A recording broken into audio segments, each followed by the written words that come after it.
Good afternoon everyone, स्वागत है आप सभी का महेंद्र राज के ऑफिशियल यूट्यूब चैनल पे। सभी लोग फटाफट से सेशन में जुड़ जाइए। आप सभी का स्वागत है होली स्पेशल इस शानदार सेशन में।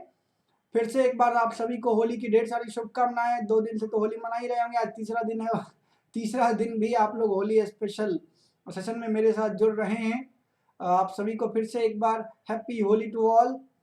एक बार सेशन को शेयर भी कर दीजिए अपने अपने दोस्तों भाई बंधुओं के पास और फटाफट से मेरे साथ इस सेशन में जुड़ जाइए। आज के सेशन में और भी कुछ धमाकेदार स्पेशल क्वेश्चन देखने वाले हैं जो आपके प्रीवियस ईयर के होंगे। प्रीवियस ईयर से रिलेटेड क्वेश्चन आपके जो पहले पूछे जा चुके हैं उसी को मैं आज कराने वाला हूं। तो जल्दी से मेरे साथ सभी लोग फटाफट से जुड़ जाइए। इस सेशन में हम लोग बहुत सारे इंपॉर्टेंट क्वेश्चन की प्रैक्टिस करने वाले हैं और हर एक क्वेश्चन के लिए 45 सेकंड का टाइम भी आपको दिया जाएगा और उसी 45 सेकंड में आपको प्रैक्टिस करनी है। मिक्स्ड प्रॉब्लम्स का ये पूरा का पूरा सेशन होने वाला है।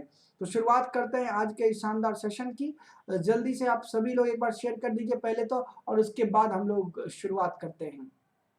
चलिए, बहुत बढ़िया।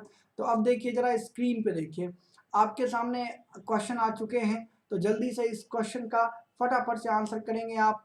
4 ऑप्शन आपको गिवन है, ए बी और सी और डी गिवन है। आपको क्या बोला कि Kunwar Lal distributed his salary of rupees 60,000 to his son and daughter at 10% interest and 5% interest for 4 year and 2 year respectively.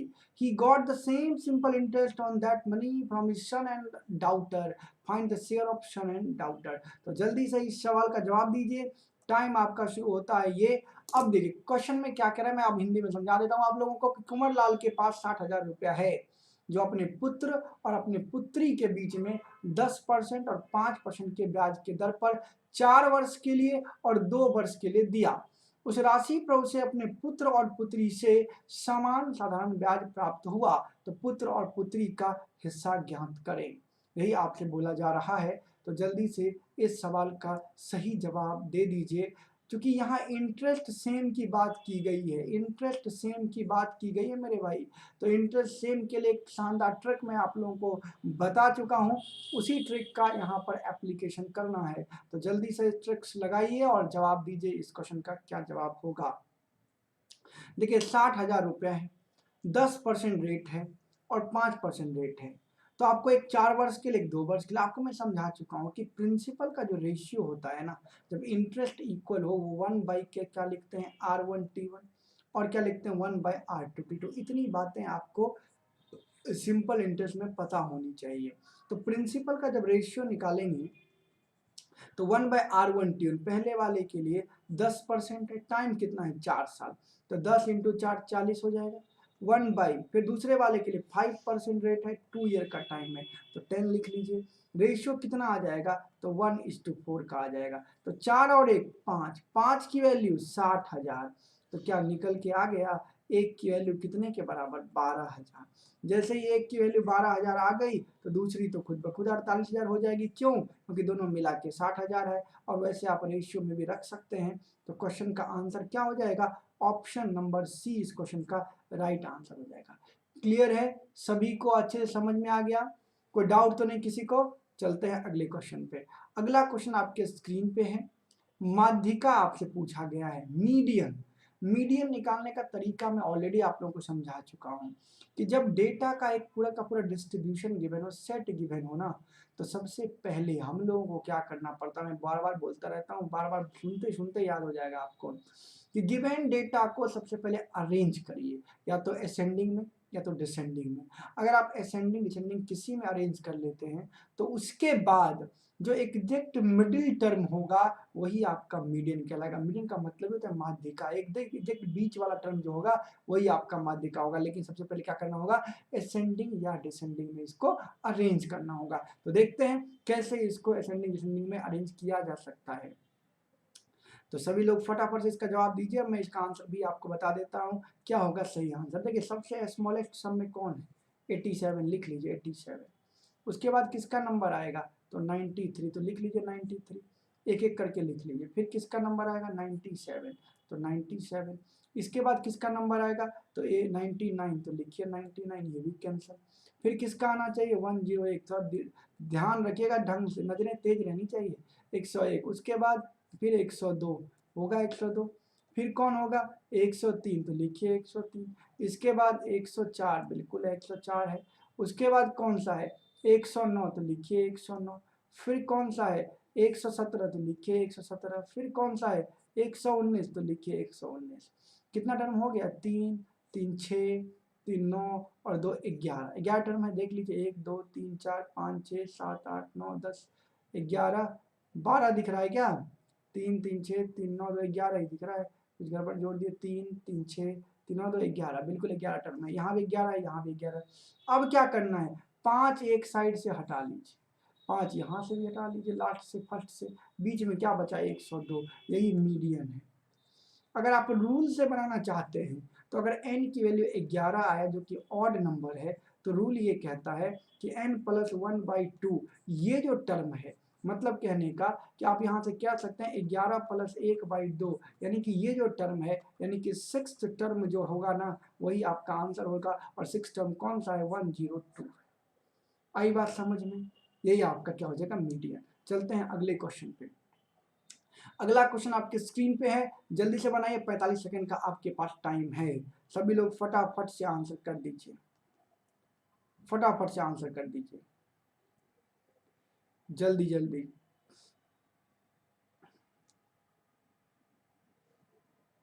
चलिए क्या होगा इस क्वेश्चन का सही जवाब?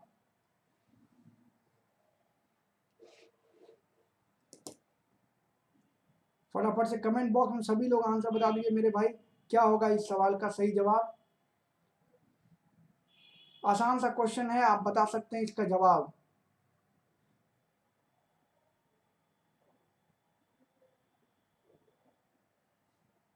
चलिए अब देख लेते हैं इस क्वेश्चन का जवाब। देखिएगा क्या बोला, 350 छात्र के स्कूल में 50% छात्र विज्ञान में, 30% सामाजिक शास्त्र में, 20% दोनों विषयों में क्या है उत्तीर्ण है। कम से कम एक विषय में उत्तीर्ण होने वाले छात्रों की संख्या बताइए। सिंपल सा ग्राफ बना लेंगे ऐसा। 50% छात्र साइंस में हैं, 30% आपको दिया गया है सोशल साइंस में, सामाजिक में, और 20% दिया गया दोनों में। तो ओनली साइंस की वैल्यू क्या होगी मेरे भाई बताओ? ये पूरा बाउंड्री जो है, ये पूरा बाउंड्री, ये पूरा जो है साइंस है। ओनली की बात किया तो साइंस में सोशल वाला इंक्लूड नहीं होना चाहिए। मतलब 50 में 20 को माइनस करिए, 30 जो पार्ट है ना, 30 ये वाला जो पार्ट है आपका, ये जो क्रॉस लगा हुआ है ये वाला पार्ट, ये ओनली कहलाएगा। उसी प्रकार ओनली सोशल की बात करेंगे तो 10 आएगा। तो बताइए एटलीस्ट वन में, केवल एक में, या दूसरे में, या दोनों में, तो कितना मिलेगा 30 + 20 50 + 10, यानी कुल मिला के 60% उत्तीर्ण कहलाएंगे। तो आपके स्टूडेंट का नंबर तो पता ही है 350। 350 का 60% निकाल लीजिए, मतलब 350 का 3/5, 5 से कट गया 70 या 210। तो करेक्ट आंसर कौन सा? ऑप्शन नंबर बी इसका राइट आंसर हो जाएगा। क्लियर है सभी को? अब आगे चलते हैं। अगला सवाल आपके स्क्रीन पे आ चुका है। 4 का पावर 3x + 5 दिया गया है इक्वल टू 16। तो आपसे पूछा गया वैल्यू x का क्या होने वाला है। तो जल्दी से बता दीजिए मेरे भाई क्या आंसर होने वाला है। फटाफट से आप सभी लोग आंसर बता दीजिए इस क्वेश्चन का क्या होगा सही जवाब। टाइम आपका शुरू होता है अब, जल्दी से बनाएगा। 45 सेकंड आपके पास है, टाइम स्टार्ट हो चुका है। थोड़ा सा सर्च एंड इंडेक्सेस आपको लगाना होगा। जिनको भी ये रूल पता है ना, a⁴n = a⁴n, मतलब क्या होता है m = n, ऐसा जानते हैं हम लोग। बस ये रूल आपको लगाना है, लगाइए फटाफट से। क्या होगा आंसर? 4 का पावर 3x + 5 है इक्वल टू 16, तो x की वैल्यू निकालनी है। ध्यान से बनाइएगा, बिल्कुल आसान है, बिल्कुल इजीली आपको सॉल्व हो जाएगा। क्या लिखा है 4 का पावर 3x + 5, एक स्टेप में तब तक लिख रहा हूँ 3x + 5। आपका टाइम अब खत्म हो रहा है और जल्दी से आप आंसर बताइए इस सवाल का। देखिए टाइम आपका खत्म हो भी चुका है मेरे भाई। 4 का पावर 3x + 5 है, यहाँ 16 है, तो 4 का पावर 2 तो लिख ही सकते हैं। बोलो हाँ या ना? बेस सेम हो गया। तो 3x + 5 की वैल्यू अगर 2 है मेरे भाई, तो 3x की वैल्यू -3 हो जाएगी, तो x की वैल्यू कितनी हो जाएगी -1। तो करेक्ट आंसर कौन सा? Option number A. देखिए क्या बात है, बिल्कुल आसान था सवाल, डिफिकल्ट नहीं है। ऐसा सवाल पेपर के सवाल हैं, पेपर में पूछे गए हैं। जल्दी से इस क्वेश्चन को देखिए जरा। इस क्वेश्चन में क्या कह रहा है? कह ये रहा है कि भोपाल और इंदौर के बीच की दूरी 1250 किलोमीटर है। The distance between Bhopal and Indore is 125 kilometre. Both buses start from Bhopal and Indore towards each other meet after 10 hour. दोनों बसें भोपाल से इंदौर की ओर एक दूसरे की ओर, भोपाल से और इंदौर से एक दूसरे की ओर आती है, मतलब ऑपोजिट डायरेक्शन है। 10 घंटे में मिल भी लेती है। भोपाल से बस की गति क्या कीजिए, भोपाल से बस की गति इंदौर से बस की गति से 25 किलोमीटर अधिक है। बहुत शानदार सा सवाल आपके सामने है रिलेटिव स्पीड का। रिलेटिव स्पीड का कॉन्सेप्ट आपको पता है मेरे भाई, क्या पता है कि when two objects are moving in same direction, जब दो वस्तुएं एक ही डायरेक्शन में गतिशील हो ना, तो रिलेटिव स्पीड कैसे निकालते हैं, difference of their speed s1 minus s2।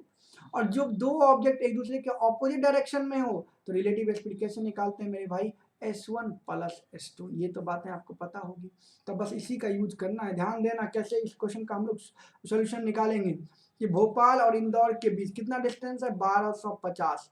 एक चलती है भोपाल से, एक चलती है इंदौर से, एक का अगर s1 है दूसरे का s2 है तो 10 घंटे बाद मिलती है। तो रिलेटिव स्पीड इनटू टाइम अगर लिखें तो 1250। इसका मतलब s1 प्लस s2 कितना है, तो आप बोलेंगे 125 लिख सकते हैं। अब बोलते हैं कि भोपाल से बस की गति इंदौर वाली से ज्यादा है, तो भोपाल माइनस इंदौर ये 25, भोपाल प्लस इंदौर ये 125। किसकी पूछी गई, भोपाल वाले की। जोड़ लो, टू भोपाल मिला के 150, तो भोपाल की स्पीड कितनी होगी, भोपाल का मतलब भोपाल से चलने वाली बस का स्पीड मेरे भाई, तो आंसर हो जाएगा 75, ऑप्शन नंबर सी। बिल्कुल आसान सा सवाल था, रिलेटिव स्पीड के कॉन्सेप्ट पर था, बिल्कुल आप लोग कर सकते थे, डिफिकल्ट तो नहीं लगा ना। चलिए नेक्स्ट क्वेश्चन, आसानी सवाल है मेरे भाई। चलो अगला क्वेश्चन आपके स्क्रीन पे आ चुका है। P और Q की रेशियो आपको दी गई है, P A square plus Q square is to P A square minus Q square. आपसे पूछा जा रहा है, यही पूछा जा रहा है, P A square plus Q square is to P A square minus Q square. ये तो सिंपल ही है, उठा के वैल्यू पुट कर देना है, चिपका देना है, आंसर आ जाएगा। ये आपके एग्जाम के आए हुए क्वेश्चन हैं, इसलिए मैं आप लोगों को ये क्वेश्चन करवा रहा हूँ कि आप एक बार देख लें किस लेवल के क्वेश्चन आते हैं। 70% क्वेश्चन आप इजिली सॉल्व कर लेंगे, 30% क्वेश्चन थोड़ा सा मॉडरेट रहेगा, वो भी इजिली सॉल्व होगा लेकिन थोड़ा मॉडरेट रहेगा। तो आप 70% का गारंटी आप ले सकते, जितना प्रैक्टिस में करा रहा हूँ उतना कर लेंगे तो 70% क्वेश्चन तो इजिली हो ही जाना है। और जो 30% क्वेश्चन है उसके लिए थोड़ा मेहनत करना है, थोड़ा प्रैक्टिस और करनी है, जो कि मैं करवा के आप लोगों को फिर छोड़ूंगा। देखिएगा, चलते हैं इस क्वेश्चन का आंसर देखते हैं। आंसर सबका आ गया होगा, p की वैल्यू 3 है, q की वैल्यू 2 है, 3 का स्क्वायर 9, 2 का स्क्वायर 4, तो 9 और 4 मिला के 13। नीचे करना होगा p का स्क्वायर q का स्क्वायर 9 माइनस 4 मिला के कितना हो जाएगा 5, तो आंसर 13/5 हो गया आंसर। ऑप्शन नंबर ए आसान था। चलिए टाइम नहीं लगाते हुए अगले क्वेश्चन पे चलते हैं। ये मेंसुरेशन का क्वेश्चन है, क्या बोला कि वॉल्यूम जो है हेमी स्फीयर का वो 4 टाइम्स है वॉल्यूम ऑफ स्फीयर का। हेमी स्फीयर का 4 गुना है स्फीयर से, तो रेशियो पूछ रहा है किसका, रेडियस का। तो ऑब्वियस सी बात है इस क्वेश्चन में आप लोग को ज़्यादा टाइम लगना नहीं चाहिए क्योंकि आसान सा क्वेश्चन है, फॉर्मूला पता होना चाहिए। स्फीयर का मतलब ऐसा समझना, गोला, ऐसा देख लो एक बार फिगर में, जिनको स्फीयर में कंफ्यूजन हो एक बार इसको देख लो ऐसा। ये फुटबॉल समझते हैं ना, फुटबॉल, फुटबॉल ही आपका क्या है, स्फीयर है। तो वॉल्यूम ऑफ हेमी स्फीयर 4 गुना है किससे, स्फीयर से। तो ध्यान देना। अब मैं इस क्वेश्चन का आंसर करने जा रहा हूँ, आसान सा क्वेश्चन है, जल्दी से बताइए, 15 सेकंड ज़्यादा हो जा रहा है फिर भी चलिए बना, लेकिन देना है 45 में आपको। देखिए अगर बात करें हेमी स्फीयर का, तो हेमी स्फीयर में आप जानते हैं 2/3 पाई आर क्यू होता है। मान लो मैंने स्मॉल आर क्यू लिख दिया और स्फीयर का 4/3 पाई आर क्यू लिख दिया, तो देखो 2/3 से ये कट जाएगा, 2 टाइम कट जाएगा, और ये इक्वल टू आपको बोला कि 4 गुना है ये, ऐसा लिखें, क्रॉस मल्टीप्लाई करो, R Q by capital R Q क्या हो जाएगा 8/1, बोलो हाँ या ना। तो small R by capital R क्या होगा 2/1। तो किसका पूछा, गोला पहले है फिर गोलार्ध है, मतलब पहले बड़ा वाला बताना है 1 और फिर बताना है कितना 2। ये 1/2 कैसे लिखे, क्यूब था ना, तो क्यूब रूट निकालेंगे ना, 8 का तो 2 मिलेगा और 1 का तो 1 ही रहने वाला। तो कौन सा आंसर, आपका आंसर हो जाएगा ऑप्शन नंबर सी। बस फॉर्मूला का कमाल था मेरे भाई, फॉर्मूला याद है तो ठीक है, नहीं याद है तो फिर नहीं बना, ऐसा बात है। तो फॉर्मूला भी याद रहना बहुत जरूरी है। चलिए अगले क्वेश्चन पे आते हैं। अगला क्वेश्चन देखिएगा, ये तो आप मेंटली कर सकते हैं, ये क्वेश्चन का जवाब आप मेंटली दे सकते हैं। क्या होगा इस सवाल का सही जवाब, जल्दी से बताइएगा, सभी लोग बताइएगा।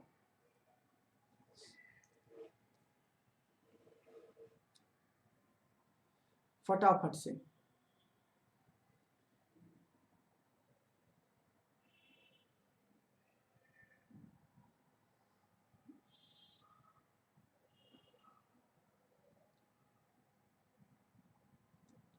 वेरी गुड, बहुत बढ़िया, जल्दी जल्दी बताइए, सभी लोग बताइए।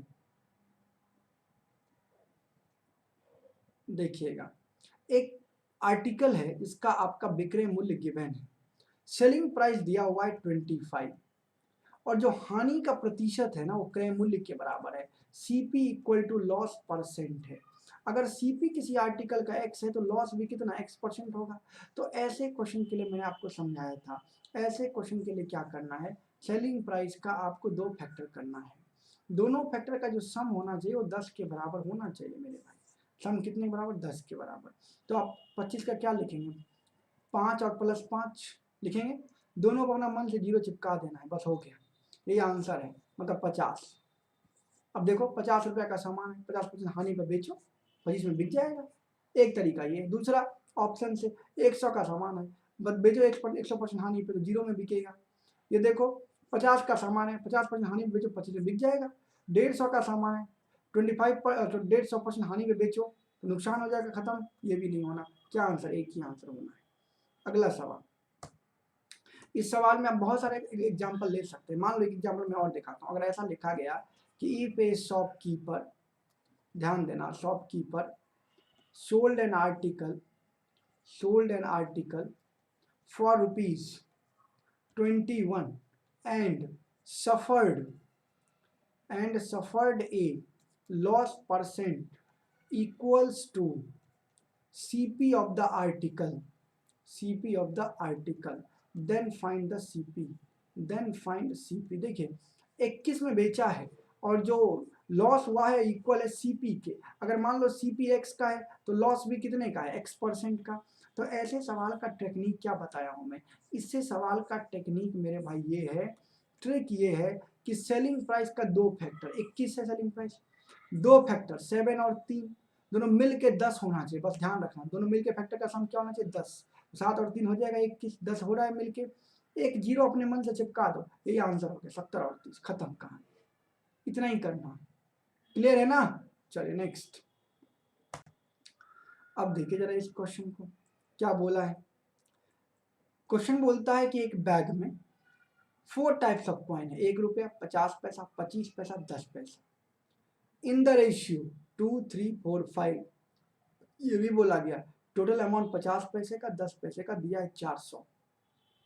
तो 1 रुपया 25 पैसे के कॉइन का टोटल अमाउंट पूछा गया है, 1 रुपया और 25 पैसे के कॉइन से कितना बनेगा। आसान सा सवाल ये भी है, थोड़ा अलग है, जो पहले से आप करते आ रहे हैं और आप कर सकते हैं इजीली इस सवाल को। देखते हैं कितने लोग कर पाते हैं इस सवाल का जवाब, जल्दी से करिएगा, थोड़ा फास्ट फास्ट करिएगा सभी लोग, फटाफट से। देखना मेरे भाई, 1 रुपया, 50 पैसा, 25 पैसा और 10 पैसा, ऐसा ही दिया हुआ है। ध्यान दीजिएगा, बड़ा शानदार सा सवाल आपके सामने है। देखो 1 रुपया का अगर आपके पास 2 कॉइन है, कितना रुपया बनेगा, 2 रुपया बनेगा। 50 पैसे का 3 कॉइन है, कितना बनेगा, 1.5 रुपया बनेगा। 25 पैसे का 4 कॉइन है तो कितना बनेगा, 1 रुपया बनेगा, बनेगा ना मेरे भाई। प्लस 10 पैसे का कितना कॉइन है तो आप बोलेंगे 5, तो कितना बनेगा, 50 पैसा बनेगा, बोलो हाँ या ना।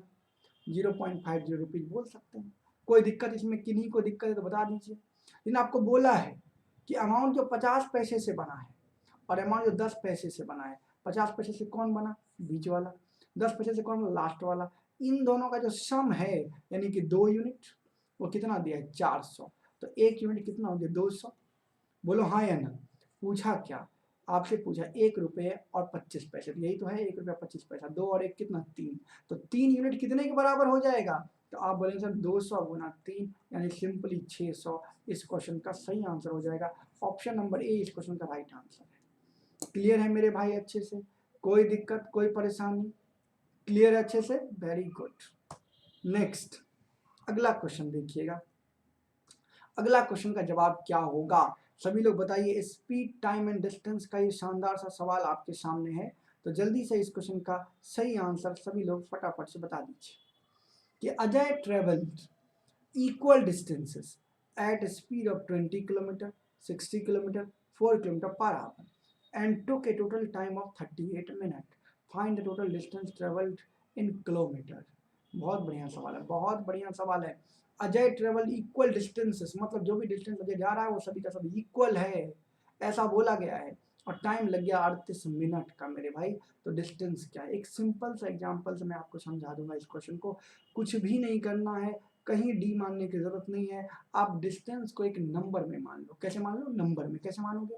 तो मैंने समझाया है कि एलसीएम ले लिया करो, स्पीड का डिस्टेंस मान लो। तो देखो 20, 60 और 4 है, एलसीएम 60 हो जाएगा। तो मैं 60 60 60 3 बार मान लेता हूँ, कोई दिक्कत? पहले गए 20 से 3 घंटा लगा, फिर गए 60 से 1 घंटा लगा, फिर गए 4 से 15 घंटा लगा। तो 15 3 18 कितना लगा? 19, मतलब 19 आवर्स लग गया। यही तो दिया है 38 मिनट, 38/60। तो 1 यूनिट कितना लगेगा? 19 दूना 38, 1/30 लग जाएगा। बोलो हाँ या ना। कुल मिला के कितना डिस्टेंस गए? 60 60 60 3 बार गए ना मेरे भाई। तो 180 यूनिट डिस्टेंस आप गए हैं।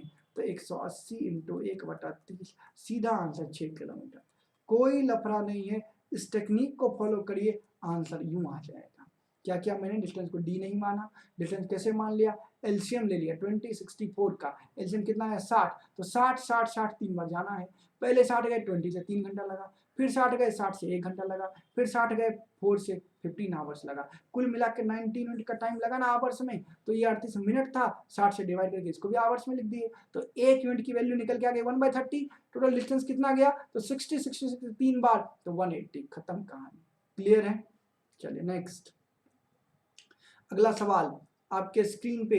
जल्दी से इस क्वेश्चन का आंसर करिए कि पाइप ए एक टंकी को 4 मिनट में भर सकता है, पाइप बी 40 मिनट में भर सकता है, पाइप बी उसी टंकी को 60 मिनट में खाली कर सकता है।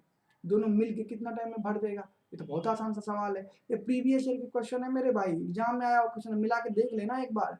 प्रीवियस ईयर का बुक रखे हो कि नहीं आप लोग? एक बार उस बुक से देख लेना, सबका सब प्रीवियस ईयर क्वेश्चन है। ऐसे ही सवाल आते हैं कि देखो उड़ाओ, देखो उड़ाओ, बस 10 सेकंड में खत्म करो, ऐसा सवाल आता है। बहुत ज़्यादा डिफिकल्ट नहीं आता है। अब इस सवाल का जवाब तो आप लोग मेंटली करके भी दे सकते हैं, इसमें कैलकुलेशन करने की भी जरूरत नहीं है। अब देखो कैसे, मैं आपको अब समझाता हूँ। जैसे मान लीजिए 40 मिनट में एक टंकी को भरता है, बी उसको कितना भरता है? 60 मिनट में। आप क्या करेंगे? तुरंत इसका एलसीएम ले लेंगे। 40 60 का एलसीएम कितना हो गया मेरे भाई? 120। ए कितना भरेगा? 3 यूनिट भरेगा। बी कितना खाली करेगा? 2 यूनिट खाली करेगा। मेरे भाई 3 भर रहे हैं, 2 खाली हो रहा है। टैंक में पानी तो 1 यूनिट जा रहा होगा ना मेरे भाई। 1 यूनिट पर मिनट जा रहा है, 120 जाने में 120 मिनट हो गया, खत्म। इतना ही करना है। अगला सवाल, इसको ढंग से बनाइएगा। अच्छा सवाल है कि Sumit is 5 times more efficient then Rohit and can finish A work in 40 days less than Rohit. याद करिए, मैं बता चुका हूं, जब भी टाइम का डिफरेंस दे तो एफिशिएंसी को टाइम में बदल लेना चाहिए। जब भी समय में अंतर दे तो एफिशिएंसी को टाइम में बदल लेना चाहिए। और इस क्वेश्चन में ऐसा ही कुछ गिवन है कि एफिशिएंसी भी पता है, समय का अंतर भी पता है। तो अब आप निकाल सकते हैं वो कि एक साथ में मिलकर कितने दिनों में कार्य को पूरा कर देंगे। तो जल्दी से इस सवाल का सही जवाब दीजिए, क्या होगा? सुमित जो है रोहित की तुलना में 5 गुना अधिक दक्ष है। सुमित क्या है? रोहित की तुलना में 5 गुना अधिक दक्ष है। तो मेरे भाई देखना इस सवाल का जवाब कैसे करोगे। ये सुमित है, ये आपका रोहित है। 5 गुना तो रोहित 1, सुमित 5। ये एफिशिएंसी है। अगर टाइम में निकालू टाइम, तो क्या करेंगे? उल्टा कर लेते हैं, 1:5। ऐसा बोलिए हाँ या ना जल्दी से। तो एक बात बताइए, सुमित जो है रोहित से कितना टाइम कम लेता है? 40 दिन कम लेता है। मतलब 4 यूनिट की वैल्यू 40 लिख सकते हैं, 1 यूनिट की वैल्यू 10। अब आपके दिमाग में आएगा सब उल्टा क्यों कर दिए? तो मेरे भाई मैं बता चुका हूँ कि efficiency and time both are inversely proportional to each other. जो दक्षता है, एफिशिएंसी है, क्षमता है, और समय है, एक दूसरे का इनवर्सली प्रोपोर्शनल है। तो अगर 1 यूनिट यहाँ 10 निकाल चुके हैं, तो क्या टाइम नहीं निकाल लेंगे सुमित का? 1 यूनिट 10 दिन, रोहित का भी निकाल लेंगे 50 दिन। अब आते हैं टोटल वर्क पे। अगर सुमित की एफिशिएंसी 5 है, ध्यान देना, सुमित की एफिशिएंसी 5 है, 10 दिन का टाइम लगा, तो वर्क बोलेंगे एफिशिएंसी इंटू टाइम। मतलब 10 इंटू 5 कितना? 50। अगर रोहित की एफिशिएंसी 1 है, 50 दिन का टाइम लगा, तो 50 इंटू 1 वहां से 50। अब ये किससे कराना है, एक साथ, तो 5 और 1 मिला के रोहित सुमित मिला के 5 और 1 एफिशिएंसी 6, 6 से डिवाइड करिए, 2 से 3, 2 से कट गया 25, 3 अट्ठे 24, 1 25, मतलब आप लिख सकते हैं 8 होल 1/3 लिखा जा सकता है। किसका पूछा है बताओ जल्दी से। क्या लिखा है, सॉरी, अच्छा मोर एफिशिएंट था, रुको रुको मिस्टेक हो गया मेरे भाई, थोड़ा मिस्टेक हो गया। सुमित 5 टाइम्स नहीं है रोहित से, बिल्कुल सही आप कह रहे हैं। रोहित जो है 1 है तो 5 गुना ज्यादा है, 6 लिखना पड़ेगा, उल्टा करिए, तरीका वही है, प्रोसेस वही है, पढ़ने में मिस्टेक है। 5 गुना अधिक दक्ष मतलब 6, तो कितना टाइम कम लिया, 5 मिनट, मैंने ध्यान नहीं दिया मेरे भाई।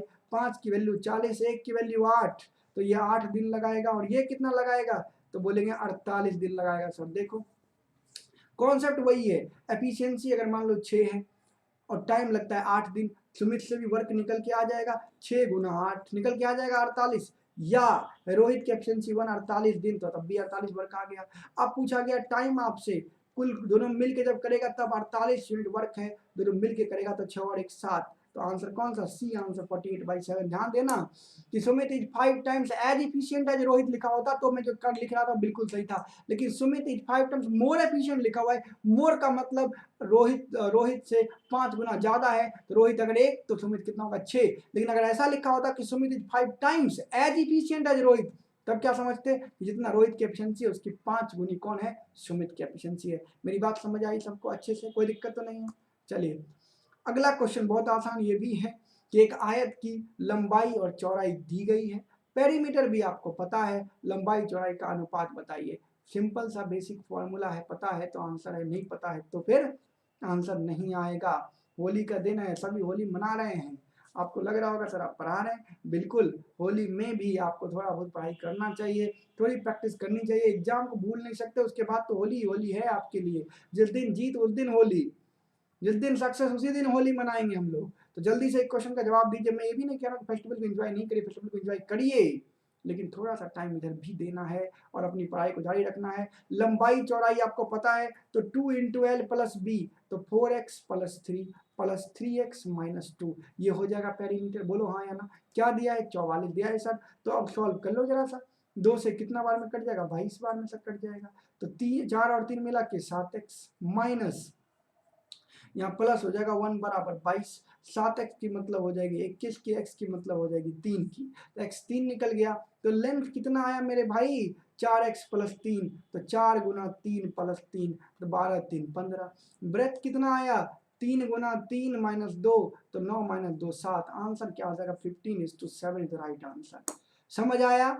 फिर से एक बार आप सभी को होली की ढेर सारी शुभकामनाएं, अच्छे से होली मनाइए, गले मिलिए एक दूसरे से, सब गिला शिकवा को दूर करिए और होली पर्व को एंजॉय करिए। बस थोड़ा सा पढ़ाई भी करते रहिएगा मेरे भाई, पढ़ाई से लिंक नहीं टूटना चाहिए, लिंक टूटने पर जो है ना वो चीज़ें दिमाग से निकल जाती है, जो स्पीड में आप रहते हैं वो स्पीड खत्म हो जाती है, इसे लिंक बने रहे। इसके लिए थोड़ा सा मैंने प्रैक्टिस करवा दिया, ज़्यादा लंबा क्लास नहीं लूंगा, आधे घंटे की क्लास थी आप लोगों के लिए, आज का सेशन यहीं पे रुक जाएगा। फिर मिलेंगे अगले दिन से लाइव क्लासेस में हम लोग, और वहाँ डिस्कशन करेंगे पूरे के पूरे 1 घंटा। डेली मेरे साथ जुड़ सकते हैं, दोपहर के 1 बजे ये क्लासेस चलती है। थैंक यू एवरीवन, आप सभी का बहुत बहुत धन्यवाद, सभी को होली की फिर से एक बार ढेर सारी शुभकामनाएं। धन्यवाद मेरे प्यारे दोस्तों, इसी तरह जुड़ते रहिए, लाइक और शेयर करते रहिए, जो लोग अब तक सब्सक्राइब नहीं किए वो चैनल को सब्सक्राइब भी कर लीजिए। Thank you so much, thank you.